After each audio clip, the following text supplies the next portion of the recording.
Welcome to Sunday Arts. Thank you. Juan, flamenco actually began as a combination of dance and song, so how did the guitar become part of the tradition? The first thing to appear in flamenco was the cante flamenco, the singing.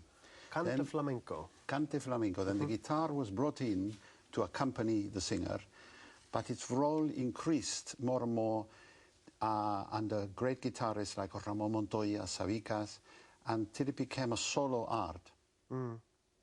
The technique in the flamenco guitar fascinated people. There is a certain fluency, you know, the various, the rasgueado. I mean, there are about 20 classes of this, and then in the rumba, as we saw, you know, previously. And then there are so many things that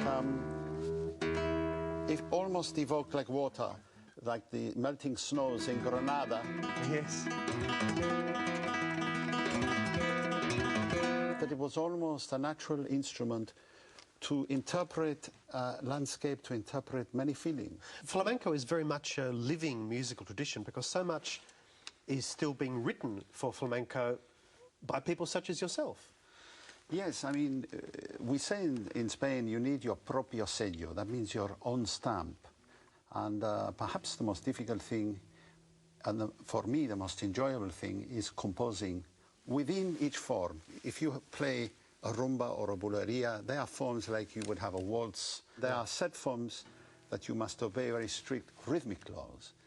And then there are set chordal sequences, the typical sort of flamenco chordal progression can have so many different feelings. If you are playing a rumba, it's very different to if you were playing an arpeggio.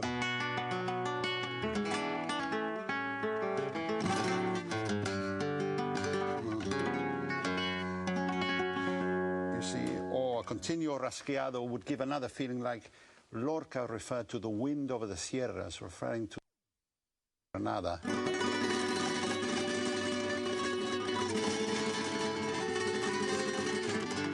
You know, and all these things, I enjoy so much interpreting that type of field. Now, Juan, you're from Malaga in the south of Spain, where there's a lot of Moorish North African influences. How did this part of Spain come to be the home of flamenco? Indeed, from my home on a clear day, you can see the Moroccan close. You see the sea, the Mediterranean, and beyond that, Morocco. Well, the Moors arrived in Spain in the year 711. A small army arrived, and they stayed for a mere 8 centuries, until 1492. During this period, of course, you know, the Alhambra Palace was built, the Mesquita in Cordoba, and the influence arrived in Spain of this Moorish sound, which makes flamenco neither Eastern or Western. They sort of...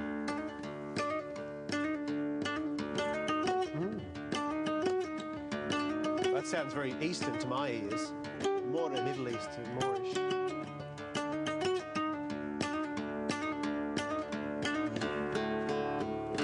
So that immediately, that sort of sound,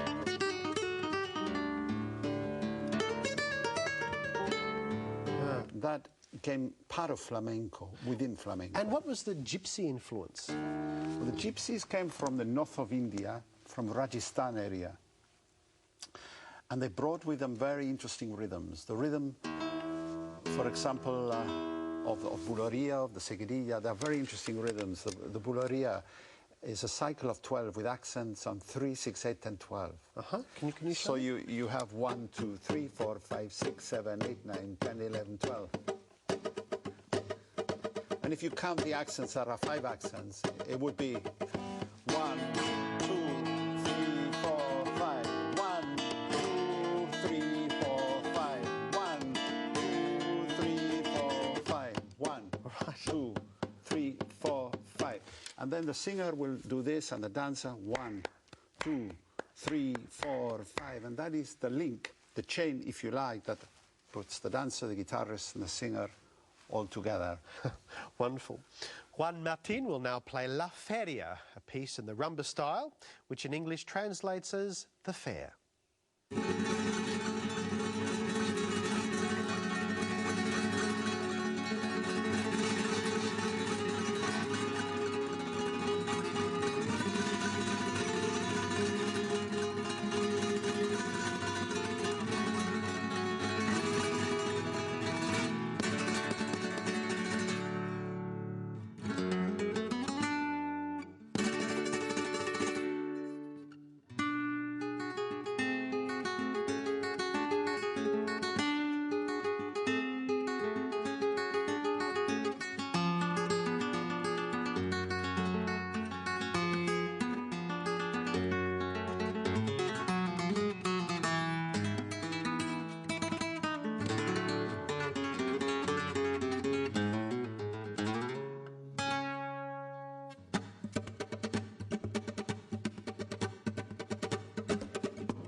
Juan, thanks so much for playing for us today.